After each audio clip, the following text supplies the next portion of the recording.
Guys, it's Sarah, and today is BookList Thursday. This is a video series I do with my friend Lindsay over at Lindsay's Little Library. And every Thursday we bring you some sort of list or book topic that we feel like talking about for the week. And this week, we're going to do an ode to the word the, however you want to say it. Now, this usually tends to be a throwaway word in a book title.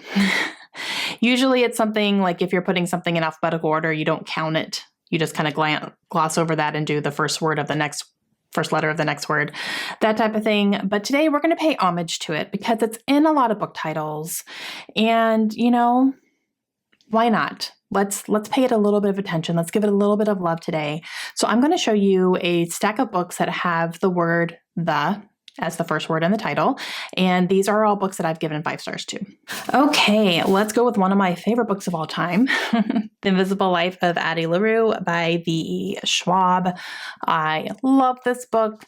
This is a fantasy book that follows a young girl who is growing up in France. I think it's the 1700s when this book starts out, and she is being forced to get married to somebody she does not want to be married to.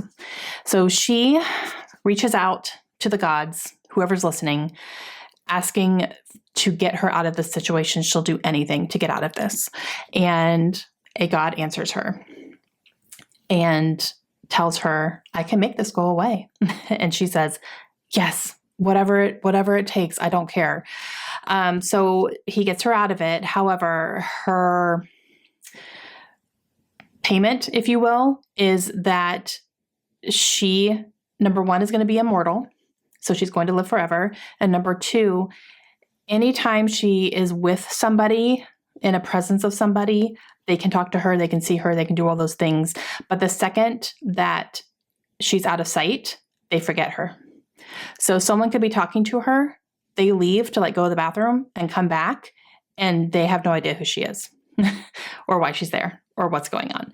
So she has to deal with that for the rest of her life. She's not able to form any relationships. She's not able to have any friends. She's not able to have any romantic relationships because the men will not remember her afterwards, or the women.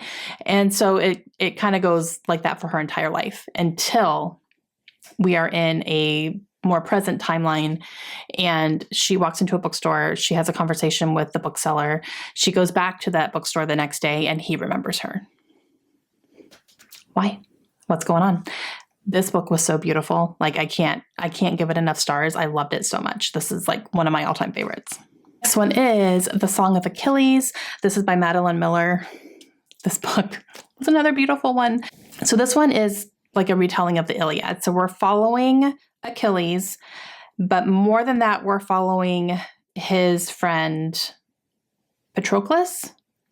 I do not know if that's how you say it. I've heard it pronounced different ways. I said Patroclus as I was reading, so I don't know if that's correct or not. But you follow these two young boys. They meet when they're very young. They become very good friends. They become companions to each other almost. And Patroclus really just becomes like Achilles' right-hand person, if you will, because Achilles is destined to be a great god.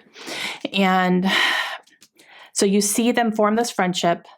You see over time how their friendship grows. You see how their love for each other grows, and you see them grow into a romantic relationship between the two.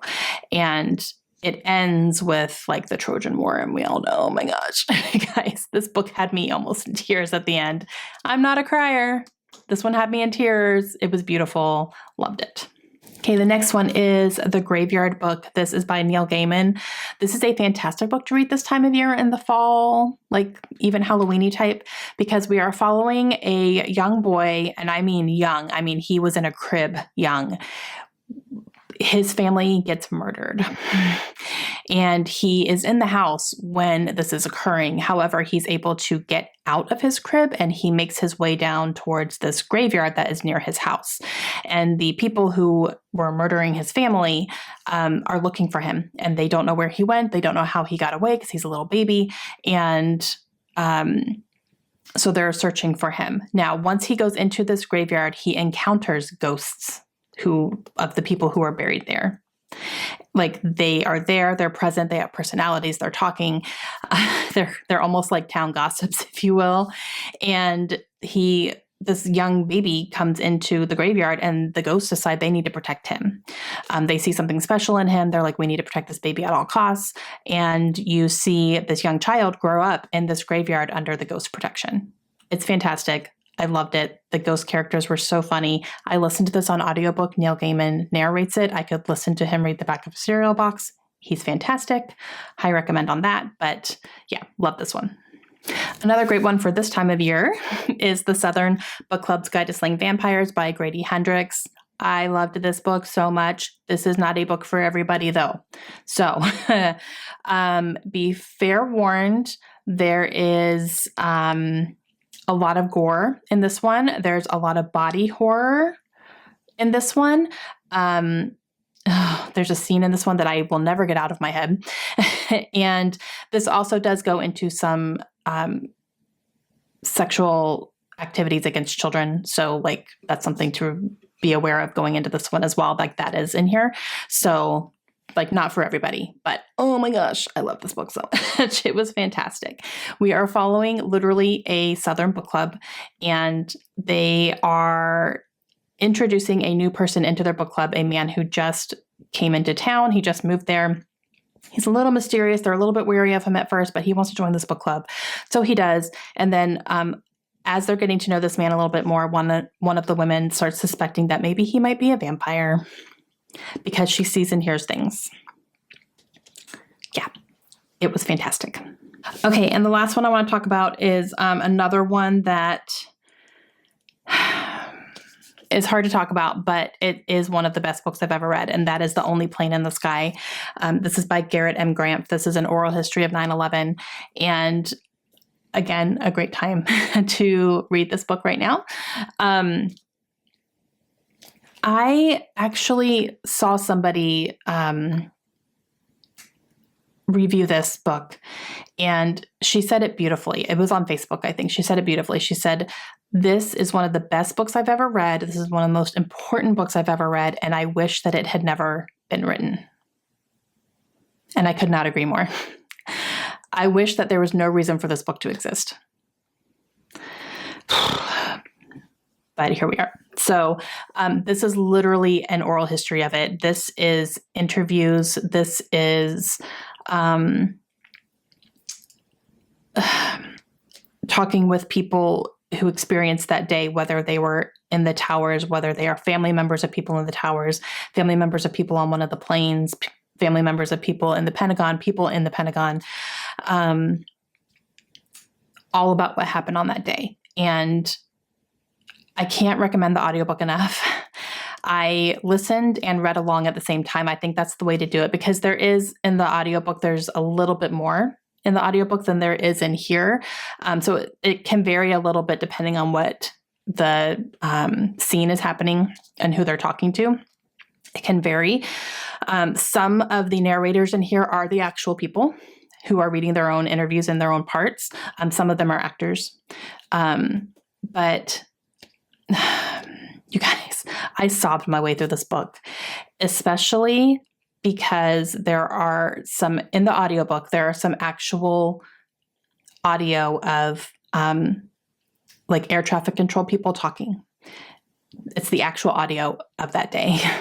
And it's the actual phone calls of, like, there's 911 phone calls in there that are the actual phone calls. There are 911 dispatchers talking to each other in different areas going, what the heck is going on?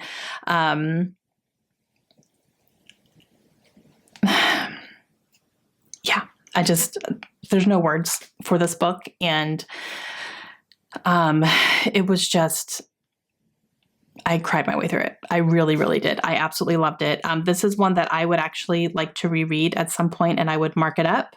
I didn't do that the first time around, but I want to reread this. Maybe I'll do it on like a big anniversary or something. And, like put book darts probably all over it. But it's definitely one of the hardest books I've ever read, but it's so important. So Okay, guys, those are 5 books that start with the word the that I have given 5 stars to. Some of these are all-time favorites. Love, love, love. And yeah, just paying a little respect to the word the that sometimes gets thrown away. Rude. Okay, please go check out Lindsay's video today and see which book she's going to be talking about. And we will see you guys again soon. Hope you have a great day. Bye.